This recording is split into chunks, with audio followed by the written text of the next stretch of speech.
Meus amigos, muito boa noite a todos. Nós estamos dando início ao nosso estudo do Evangelho de Jesus à luz da doutrina espírita.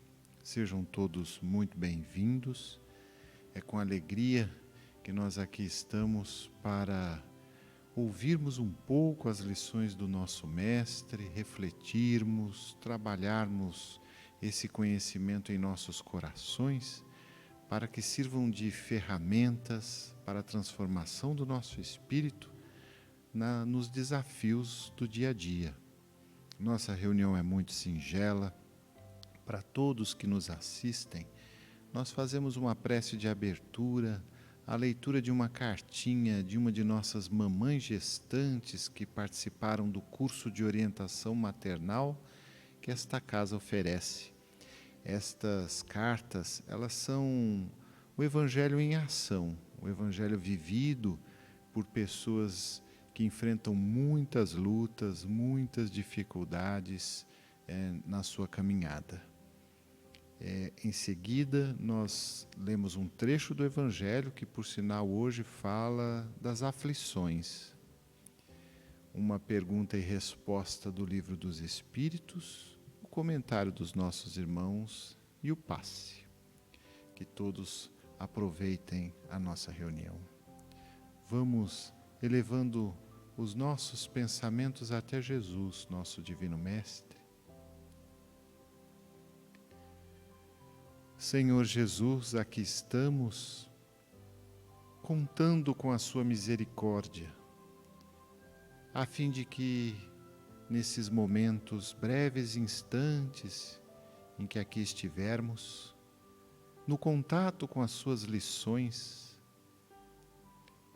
que os nossos corações sejam trabalhados, Senhor, que assimilemos os teus ensinamentos e, com isso, que o nosso espírito retorne à nossa jornada preparado para vencer as lutas do dia a dia. Que o Senhor, Mestre querido, fique conosco, nos assistindo. Que a sua vontade seja feita e que assim seja.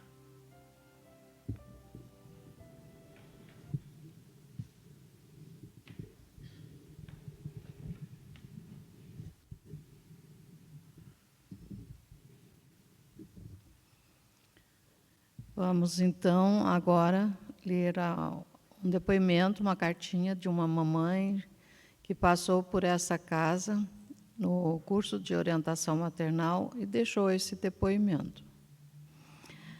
Pindamonhangaba, 25 de março de 1990. Dona Maria Amélia. Se estou feliz, se tenho paz de espírito, devo tudo à casa transitória Fabiano de Cristo e às aulas do curso de orientação maternal. Há muito tempo que eu não sentia tanta alegria.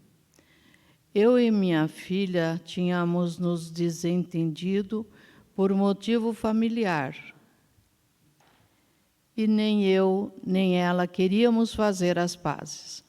Foi então que ela começou a frequentar esta casa espírita e, por meio das preces, ela foi entendendo que é bom amar. Um dia, ela me convidou a vir até esta casa e foi muito bom também para mim. Tive uma gravidez melhor que das vezes anteriores. Além de ter me unido à minha filha, muito recebi espiritualmente falando. Consegui entender melhor o objetivo da vida e ter mais experiências. Aprendi a perdoar. Tenho o Evangelho segundo o Espiritismo, onde tenho aprendido muito com as lições que estou lendo. Um dia, ainda vou ser uma voluntária da Casa Transitória Fabiano de Cristo para continuar a ajudar no plano bem.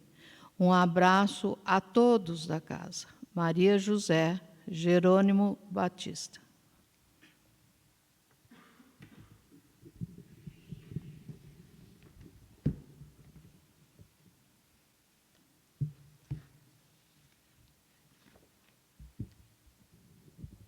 Nós faremos agora a leitura do Evangelho segundo o Espiritismo, capítulo 5, Bem-aventurados os aflitos.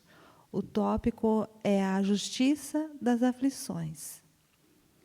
Somente na vida futura podem efetivar-se as compensações que Jesus promete aos aflitos da terra.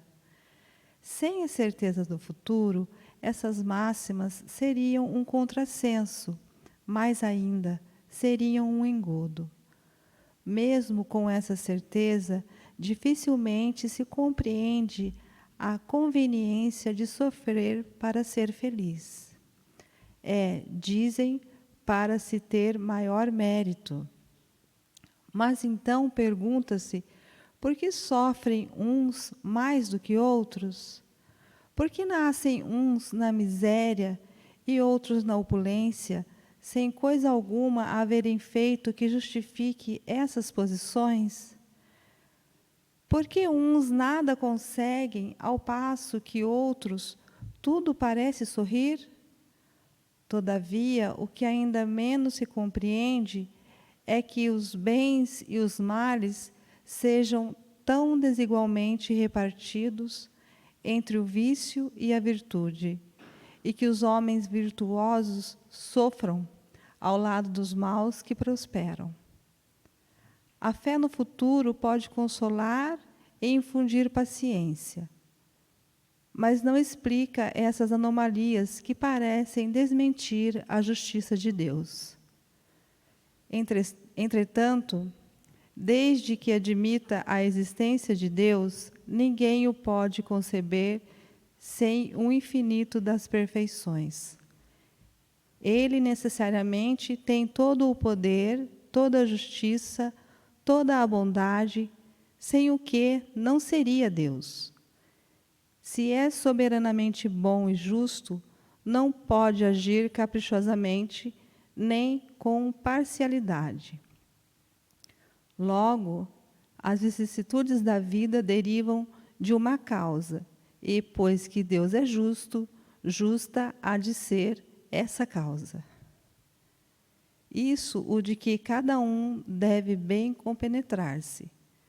Por meio dos ensinos de Jesus, Deus pôs os homens na direção dessa causa e hoje, julgando-os suficientemente maduros para compreendê-la, lhes revela completamente a aludida causa, por meio do Espiritismo, isto é, pela palavra dos Espíritos.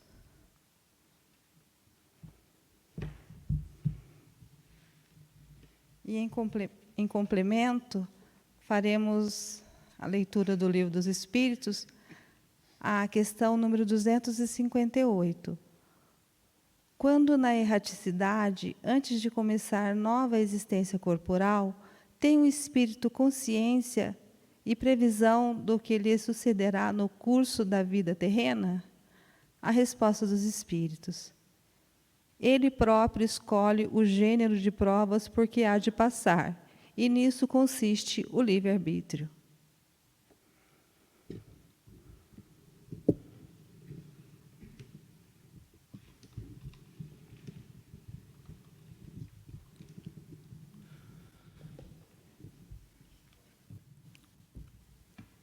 Muito boa noite, meus amigos. A lição da noite se titula Justiça nas Aflições. Sabemos que a humanidade ocupa uma pequena fração do tempo na ocupação desde o nascimento do planeta Terra. E a vinda do Cristo é um milésimo de segundo na nossa história. Quando olhamos a lição da noite, as bem-aventuranças, hoje já esclarecidos pelo Espiritismo, nos parece bastante fácil compreender do que Cristo estava tratando. Mas se voltarmos um pouco ao tempo, há pouco mais, há cerca de 2000 anos, vamos encontrar Cristo falando para aqueles que eram humilhados, dominados. Sabemos pelas obras de André Luiz, de Emmanuel, há 2000 anos, 50 anos depois, que haviam duas espécies à época de moradores, vamos chamar assim, né? Nós tínhamos os dominantes e os dominados. Tínhamos as classes sociais e tínhamos aqueles que sua existência era basicamente em razão de servir aos dominantes. Suas famílias poderiam ser retiradas, seus bens poderiam ser retirados, poderiam ser escravizados, mortos, à mínima ofensa de algum dominante orgulhoso. E no meio dessa escuridão, dessa falta total de esperança a esse povo, temos a vinda do Cristo. E Cristo vem a esse povo sofrido e lhes diz: bem-aventurados os que choram, serão consolados. Bem-aventurados os famintos e sequiosos de justiça, serão saciados. E bem-aventurados os perseguidos de justiça, porque deles é o reino de Deus. Aquele Deus que então tinha a sua existência compreendida tão somente como um Deus justo, passa a ser um Deus de amor e de esperança. Nessa época em que Cristo veio, não era possível ainda revelar todas as coisas como temos hoje revelados pelo Espiritismo. A partir da vinda do Espiritismo, sabemos que as causas das nossas aflições, na verdade, são compromissos que nós mesmos pedimos em outras, quando desencarnados. Como nos diz o Livro dos Espíritos, nós determinamos, antes de encarnar, a natureza das provas que iremos passar. E a partir deste momento em que conseguimos compreender que as aflições que passamos, elas procedem de uma lei de justiça e também de uma lei de bondade, nós conseguimos aceitar, compreender melhor qual é a nossa missão. Seria difícil a nossos olhos compreender a justiça divina ao ver um recém-nascido com sérias doenças imunológicas ou com sérios distúrbios, com sérios problemas ou deformidades de qualquer natureza, sem compreender que aquilo nada mais é do que uma possibilidade que Deus concede àquele espírito de se reerguer espiritualmente por uma prova que ele mesmo pediu. Quando estamos à frente de crianças recém-nascidas nessas condições, muitas vezes temos ainda apegados à materialidade um sentimento de que aquela criança estaria sendo punida, devendo nos lembrar que, na verdade, a transitoriedade da Terra permite que aquela criança parcele os seus compromissos do passado de uma forma escolhida por ela e gradativa. Vemos muitas vezes nas cartinhas das mães gestantes quantos casos temos aqui de mães que chegam nessa casa com questões aflitivas, com questões que nos parecem bastante pesadas sob o ponto de vista material, mas que ao sair da casa transitória demonstram uma compreensão da justiça divina nessas provas por que passam, talvez maiores do que a nossa. Podemos talvez chamar essas cartinhas, né, de um evangelho vivido. Vamos nos lembrar que as nossas aflições, que nossas provas, Obviamente que não as que demos causa na presente encarnação, pelos nossos próprios atos, ainda atrelados ao egoísmo, ao orgulho, mas aquelas provas que nós não podemos mudar, são provas que nós mesmos pedimos. E que tenhamos a fé em Deus, na sua justiça e no seu amor divino, para compreender que devemos aproveitar essa oportunidade de passar por essas provas da melhor forma possível. Devemos passar com fé e com a certeza de que Deus é bondade e justiça e que não desampara nenhum de nós. Que Jesus nos abençoe.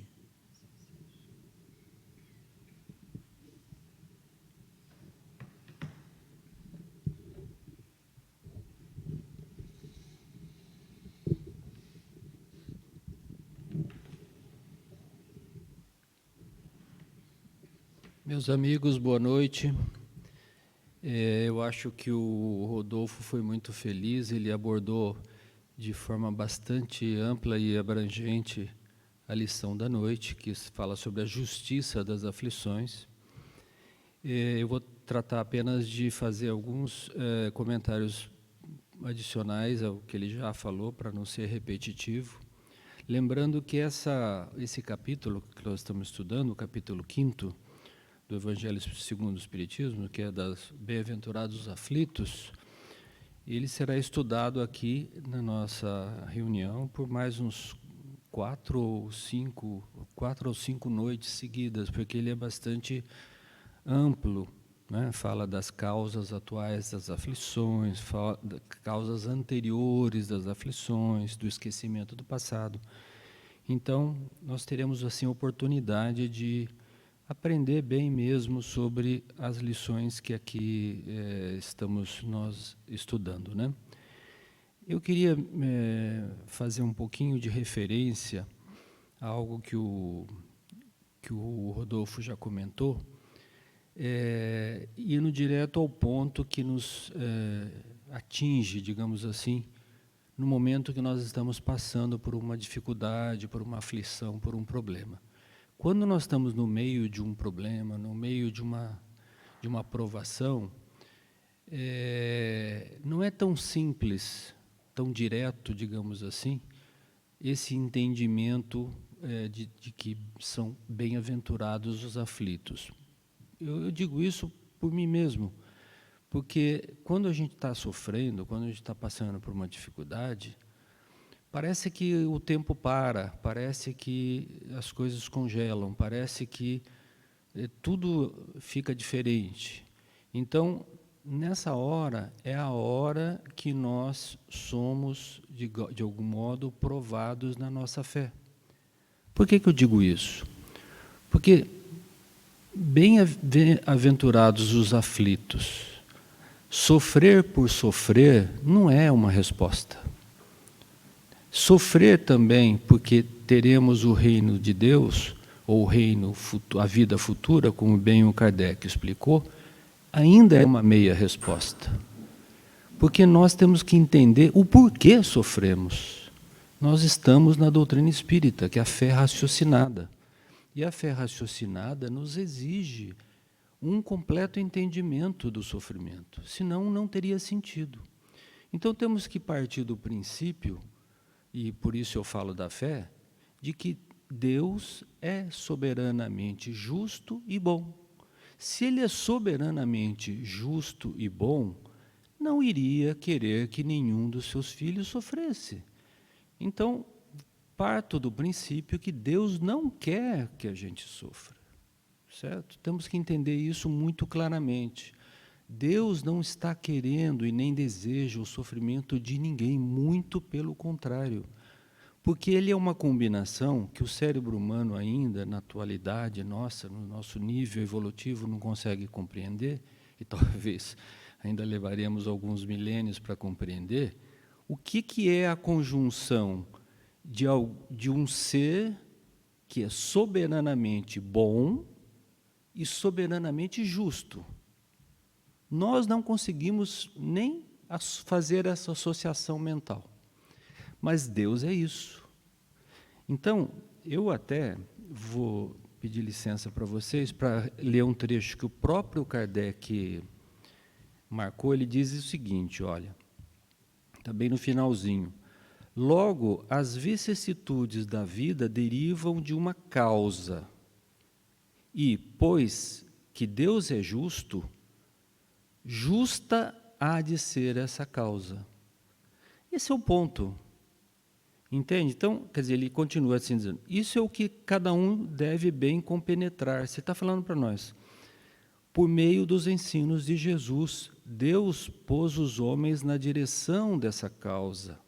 E hoje, julgando-os suficientemente maduros para compreendê-las, lhes revela completamente a aludida causa por meio do Espiritismo.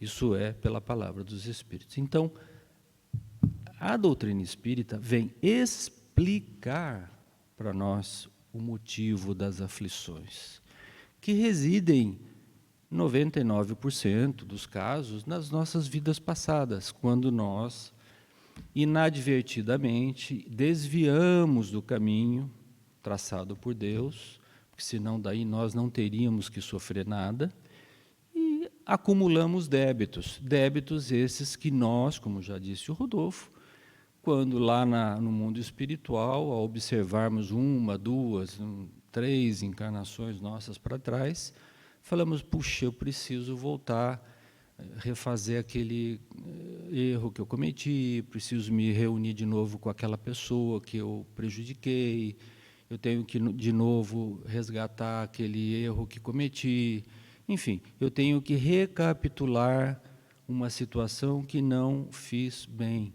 Porque o que está nos julgando não é Deus, é a nossa própria consciência. O nosso tribunal é a nossa própria consciência. Não existe tribunal divino. Quando nós desencarnarmos, não vai ter ninguém com um livrinho dizendo você fez isso, isso, isso, isso e aquilo. Não, não vai ter. Nós vamos encontrar pessoas bondosas, caridosas, amorosas, que vão nos amparar, vão nos ajudar, mas nós vamos lembrar de tudo que fizemos. E essa lembrança vai fazer um contra-cheque com a nossa consciência. Se a nossa consciência estiver bem, nós estaremos bem. Se ela não estiver, nós vamos ter um sentimento de dever não retamente cumprido, e vamos querer recapitular, refazer. Se nós prejudicamos alguém, aquele remorso vai fazer parte da nossa consciência. Os espíritos superiores não vão nos julgar.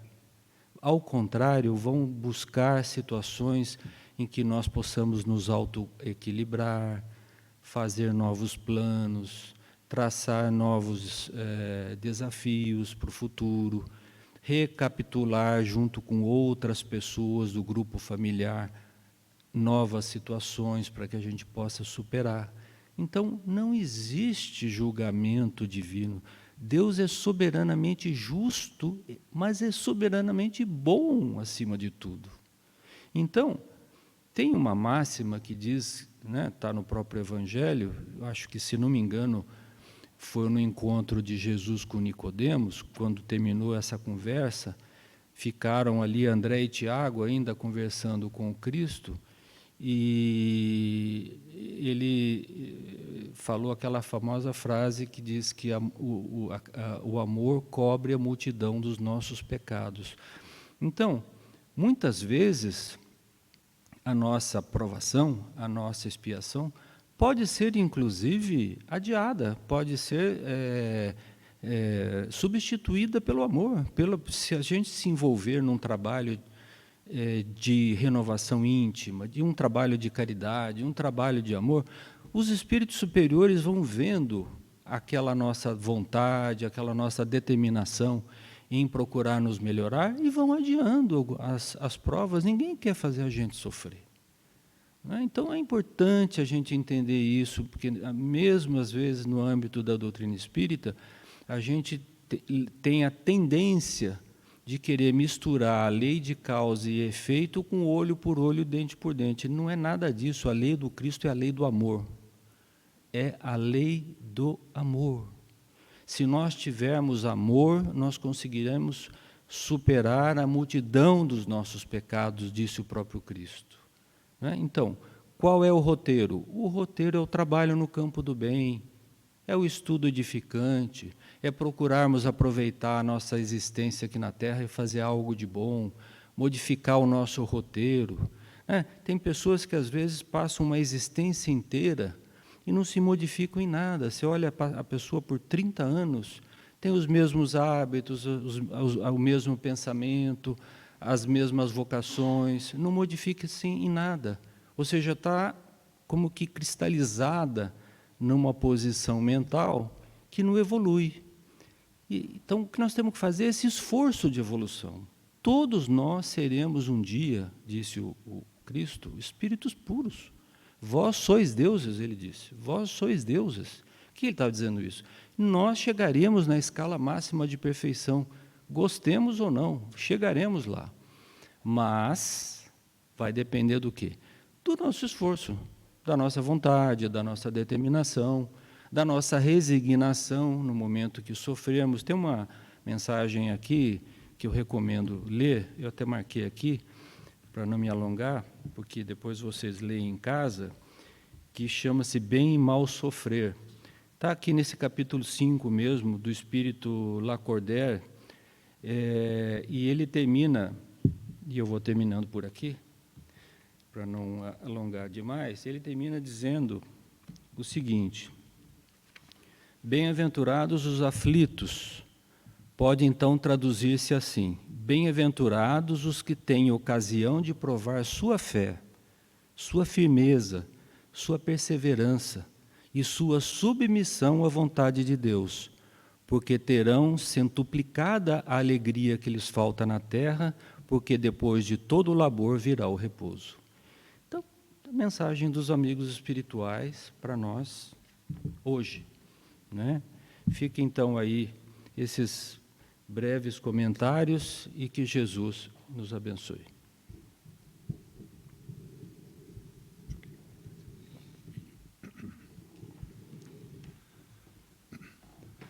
Essa última leitura que o Túlio fez nos faz lembrar alguma coisa no seguinte sentido. Às vezes nós estamos andando na cidade e nós vemos nos vidros dos carros escrito Deus é fiel. Isso muitos decalques nesses vidros, né? Mas o que é ser fiel, né? Deus é fiel. Vamos pensar em relação a nós. O que é ser fiel? Se a gente buscar assim, exemplos muito corriqueiros, né, nós vamos dizer assim, não, aquele senhor lá, o seu Juvencio, não adianta. Aquele senhor falou aquilo para ele, ele é fiel. Ele é extremamente fiel, você não vai mudar o jeito dele. Se aquele sujeito falou que banana é laranja, acabou, vai ser banana é laranja. Esse é o ponto que nos falta, evidentemente, a da fidelidade a Deus. Se nós tivermos fidelidade a Deus, o que Deus nos manda é o melhor, seja o que for. Seja a riqueza, seja a pobreza, seja a miséria, seja a fortuna, seja a saúde. Esse é o ponto-chave. É a fidelidade a Deus, né? Se nós estamos passando isso, se nós somos fiéis a Deus, ao contrário do que está nos carros, né? Dizendo que Deus é fiel, mas nós somos fiéis a Deus, porque Deus está nos mandando aquelas dificuldades e aquelas lutas para o nosso benefício. Se a gente consegue entender isso, a fidelidade a Deus, né, nós vamos viver muito, muito felizes, mesmo nos momentos difíceis. Porque Deus não me permitiria passar por uma prova ou por uma coisa que eu não precisasse. Ah, mas Deus está lá olhando, sim, por cada um de nós, através de inúmeros mensageiros do bem, né? De inúmeros. A nossa existência, quando nós falamos assim, e foi dito aqui várias vezes, e o próprio Livro dos Espíritos falou do nosso livre-arbítrio, da escolha. Evidentemente, quando nós desencarnamos, o processo é mais ou menos o seguinte: espíritos que nos conhecem profundamente se reúnem no plano espiritual, certo? E veem qual seria a melhor situação nossa. Qual que seria a forma melhor para a gente resgatar aqueles compromissos que ainda trazemos. Isso é feito mesmo dessa forma. E daí nós somos colocados a par daquela situação. Veja bem, você tem essa parte que não resgatou ainda, tem esse compromisso. E nós, mas tudo isso amparado pelas leis divinas do amor, né? Pelas leis divinas do amor. Então, quando nós aceitamos aquilo, certo? Nós já demos um passo à frente. Daí nós vamos reencarnar e vamos passar. Aí fica fácil nesse sentido, porque, como disse o Túlio, não é fácil passar por provações, ninguém gosta de sofrer, mas se a gente consegue entender que Deus é Pai, de infinito amor e de infinita bondade, e nós temos segurança na nossa fidelidade, o que Ele nos diz, nós fazemos. O que Deus nos manda, nós aceitamos. Esse é o ponto. Eu sou muitas vezes fiel a um companheiro da terra, certo? E ele me fala aquilo e aquilo para mim é lei. Podem dizer totalmente ao contrário, mas eu sou fiel àquela pessoa. Aí volta, somos fiéis a Deus? Deus nos manda o que nós precisamos, nós precisamos entender isso. Se nós entendemos essa nossa fidelidade, ou exercemos essa fidelidade a Deus, né? Não, se eu estou passando por isso, tem uma razão, Deus é Pai, é o melhor, né? E se Deus nos envia aquelas provas, aquelas lutas, é o melhor para nós. Mas a gente não consegue entender isso, né? Temos dificuldade ainda porque falta essa fidelidade. Entendeu? É como se Deus dissesse, olha meu filho, você vai nascer, vai passar essas provas todas, tudo bem, certo? E aí, é diferença do ser fiel a Deus, vem, passa por aquelas provas, firme, daquele que não, que chega aqui, resmunga, acha que é injustiça, né? Rebela contra a providência divina.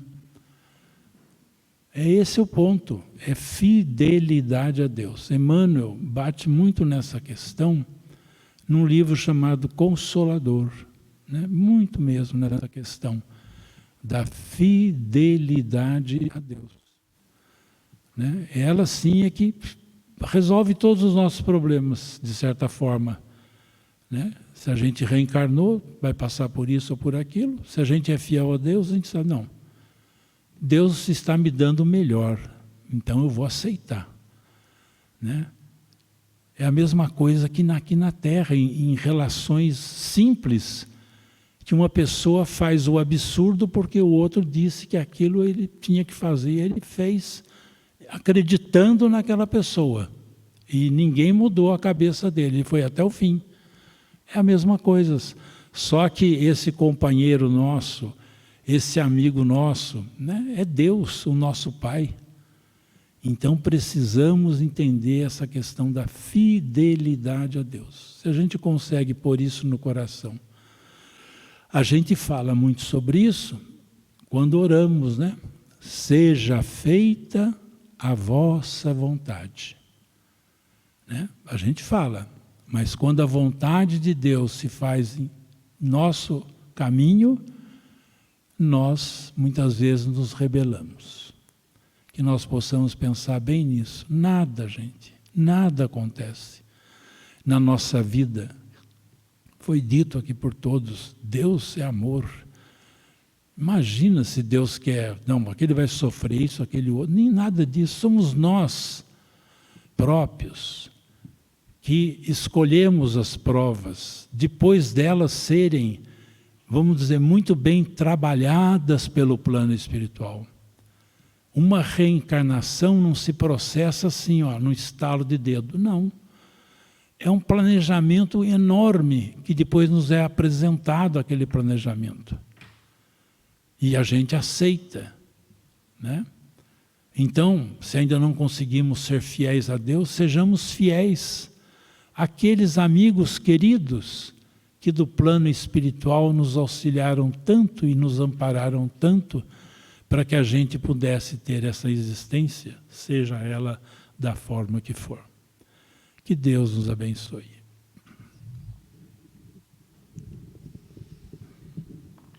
Nós damos o nosso boa noite àqueles que nos acompanham pelas redes sociais e convidamos todos ao passe.